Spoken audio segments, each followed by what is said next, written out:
खुलुमबाय आं सिबिरानि ब्रह्म नोंथांमोनखौ आंनि एसबी बड' निउज चेनेलाव गासैखौबो बरायबावनाय थाबाय आं दिनै जोबोद खुसि मानोना मैया आंनि इउटिउब चेनेला 50,000 साबस्क्राइबार जादों बेयो नोंथांमोननि सापर्टनि थाखायनो जादों बेखायनो आं गासै 50,000 साबस्क्राइबारफोरखौ आंनि गोसो गोरबोनिफ्राय खुलुमनायखौ जासिहरबाय दिनै बाक्सा आरो उदालगुरि जिल्लायाव बिटिसि बिसायख'थिनि गिबि खोलोबा जागायजेनबाय बाक्सायाव गासै मोन 11 समस्ति दङ आरो उदालगुरियाव गासै मोन 10 समस्ति दं जेराव 132 केन्डिडेटफोरा बिटिसि बिसायख'थिनि थाखाय गेलेदों बिटिसि बिसायख'थिनि थाखाय बाक्सा आरो उदालगुरियाव गासै मोन 1,739 पोलिं स्टेशनफोराव 13,64,018 भटार्सफोरा भट होगोन नैथि खोलोबा चिरां आरो क'क्राझार जिल्लायाव 10 डिसेम्बराव जागोन जेराव मोन 19 समस्तिनि थाखाय इलेक्शन जागोन रिपर्टनि बायदिब्ला बिटिसिआव गासै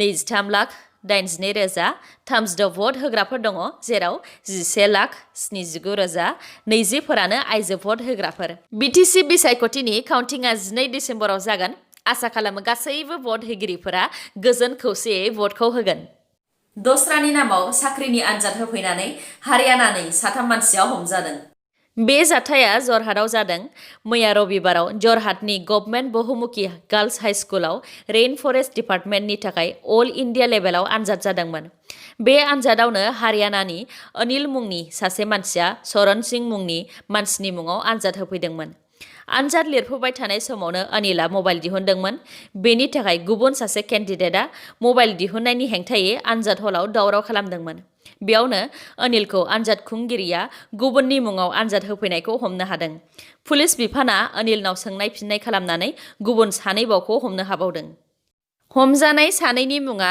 दीपक आरो परबित जरहाटआव गासै मोन 4 जायगायाव आनजादा जादोंमोन खौरांनि बायदिब्ला गासै 12 सुबुंफोरा गुबुननि मुङाव बेबायदि आनजाद होफैदों 8 डिसेम्बराव आबादारिफोरजों फोसावजानाय भारत बन्द'आव मा खुला थागोन आरो मा बन्द थागोन बेनि सायाव गोबांनि गोसोआवनो सोंथि सोमजिदों बे भारत बन्द'आव मा खुला थागोन मैयासो बेनि क्लेरिफिकेशन फैदों इमार्जेन्सि सार्भिसेसफोराल' खुला थागोन जेरै देहा फाहामथायनि थाखाय थांलाय फैलाय जानाय हाबानि थाखाय दै सार्भिसनि थाखाय खुला थागोन साखा बन्द'खौ बेलासिनि 3 रिंगासिम फोसावदों ट्रेननि सायाव दासिमबो जेबो बुंथ'वाखै बे सानखालि गासैबो बन्द थागोन अब्लाबो बबेबा जायगायाव गोख्रोङै फालियाबो जानो हागौ बिजनीनि विधानसभानि MLA कमलस नार्जारी बिथांनि हेंथायै बिजनीनि बीजेपी राजखान्थि हान्जाया बिजनी पुलिस थानायाव केस होदों साननैसो सिगां बटरुआ समस्तिनि बीजेपीनि MLA आंगरलता देखाया BTR आव बीजेपी देरहायोब्ला VCDCखौ बोखारगोन होननानै खौरांगिरिनि गेजेराव बुंथिदोंमोन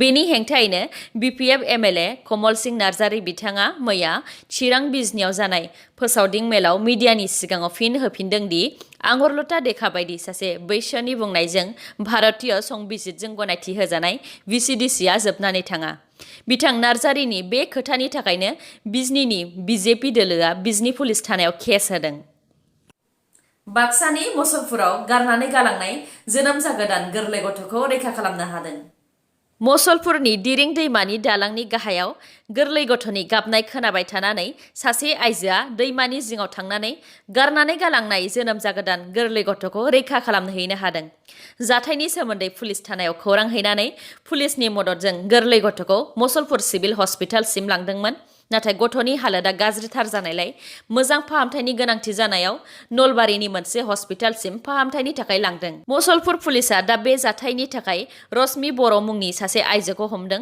पुलिस बिफाननि नायबिजिरनाय बायदिब्ला रश्मि बर'आनो गोरलै गथ'नि बिमा नाथाय रश्मि बर'आ गोरलै गथ'खौ गाव गारहराखै होननानै बुंदों बे जाथायनि दायनिगिरिखौ दासिमबो आबुङै मिथिनो मोनथ'वाखै पुलिसफोरा नायबिजिरनाय खामानिखौ मावगासिनो दङ भिडिअखौ जोबजासिम नायलांदो लोगोसे नोंथाङा दासिमबो आंनि चेनेलखौ साबस्क्राइब खालामाखैबा अन्नानै साबस्क्राइब खालामदो लोगोसे बेल आइकनखौबो क्लिक खालामदो जाहाथे गोदान भिडिअ लानानै आं फैयोबा नोंथांनाव सिगांग्रो नटिफिकेशन सौहैयो चाइनाया गावसिनि सिमाखौ फुवारनो लुबैनाया माब्लाबाबो जोबनाय नङा दा चाइनाया अरुणाचल प्रदेशनि खाथियाव मोनथामै गामि गोदान गायसनबावबाय खौरांनि बायदिब्ला चाइनाया गावसोरनि गोदान गामिखौ भुटाननि सिङावसो बानायदों 2020 मायथाइनि फेब्रुवारि दाननि मोनसे सेटेलाइटनि इमेजनि बायदिब्ला इन्डिया भुटान आरो चाइनानि बर्डाराव मोनसेल' गामि नुनो मोन्दोंमोन नाथाय दा 2020 मायथाइनि नभेम्बर दाननि सेटेलाइटनि मोनसे इमेजनि बायदिब्ला बे बर्डार जायगायाव चाइनिसनि मोनथाम गामि गोदानै बानायनायखौ नुनो मोनबावदों।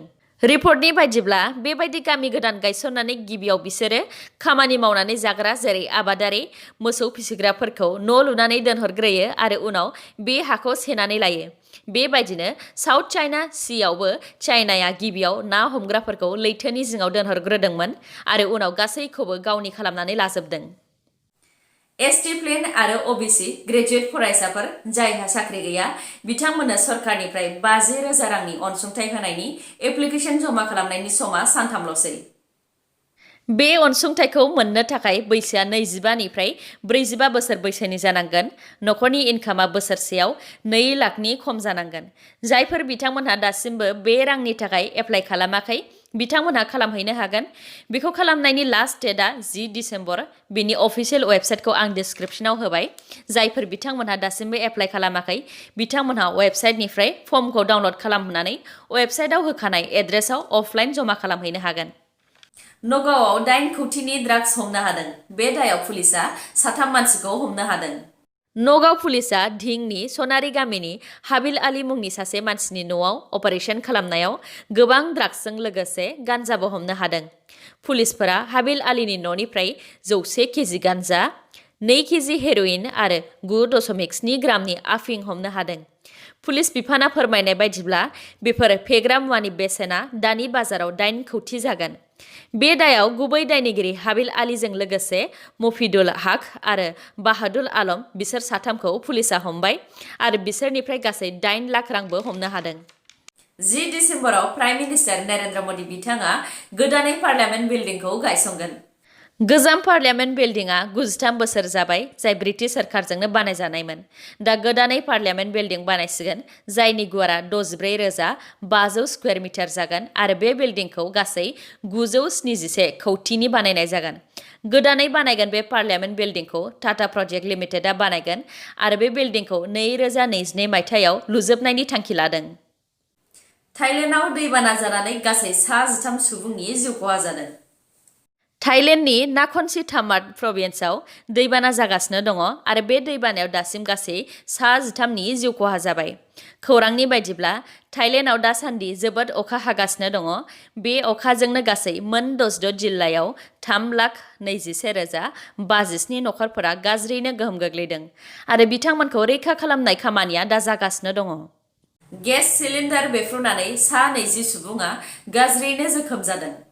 खोला मुम्बाइनि लालबाग ओनसोलाव मैया मोनसे मानसि थाग्रा बिल्डिंनि मोनसे फ्लेटआव गिबियाव अर नांग्रोदोंमोन। बे अरजोंनो गेस सिलिन्डारा बेफ्रुदों आरो बे जाथाया जानो मोन्दों। फायार ब्रिगेडआ फैनानै उनाव अरखौ खोमोरफैनो हादों। दुखु मोननाय 20खौ फाहामथायनि थाखाय हस्पिटालसिम दैथायहरनाय जाबाय।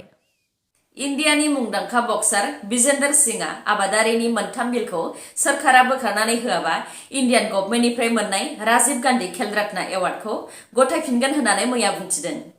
बिथां बिजेंदर सिंहआ हारियाना दिल्ली बर्डार सिन्धुआव आबादारिफोरनि धरनायाव थांनानै बाहागो लाहैदोंमोन। बेयावनो बिथाङा खेलानि थाखाय होजानाय इन्डियानि देरसिन बान्था राजीव गान्धी खेल रत्न एवार्डखौ गथायफिनगोन होननानै बुंथिदों। बेनि अनगायैबो बारग' इन्डियान बक्सिं कच गुरबाक्स सिंह सिन्धु बिथाङाबो इन्डियान गभर्नमेन्टनिफ्राय मोननाय द्रोणाचार्य एवार्डखौ होफिननो थाखाय थांखि लाबाय। बिथाङा बे थांखिखौ आबादारिफोरखौ मदद होनो थाखायनो लादों। मख'नो गोनांदि बलिउड आरो पान्जाबनि मुंदांखा मेथाइ रोजाबग्रा दिलजीत सिंह बिथाङाबो सिन्धु बर्डाराव आबादारिफोरनि धरनायाव मदद होनो थाखाय 1 कौटि रां दान होदों। आबादारिफोरनि जोबनाय गैयै बे धरनायाव गुदुं सि बायनो थाखायनो बिथाङा बे दानखौ होदों।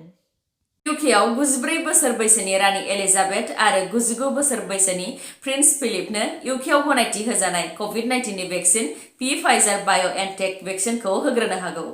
रिपर्टनि बायदिब्ला फैगौ मंगलबारनिफ्रायनो 80 बोसोर बैसोनि मानसिफोरनो होग्रोनाय जागोन। दासान्दि इउकेआव कभिड-19 भेक्सिननि हेंथायै ससियेल मिडियायाव गोबां खोथा सोलिगासिनो दं जेरै भेक्सिनखौ लायोब्ला गाज्रि गोहोम गोग्लैगोन बायदि बायदि। बेनि थाखायनो इउकेआव मुंदांखा मानसिफोर जेरै रानि एलिजाबेथमोन बायदिनो भेक्सिनखौ होग्रोगोन जाहाथे इउकेनि सुबुंफोरनि गेजेराव गिनाय सोमजिनायखौ खारहोनो हायो। दिनैनि निउसआ एसेनोसै। गाबोन आरो गोदान निउसजों लोगो मोनफिनबावगोन। नोंथांमोना दासिमबो आंनि चेनेलखौ साबस्क्राइब खालामनानै लायाखैबा अन्नानै साबस्क्राइब खालामनानै लादो आरो लाइक, कमेन्ट आरो शेयार खालामनो दाबाव। गोजोन्थों।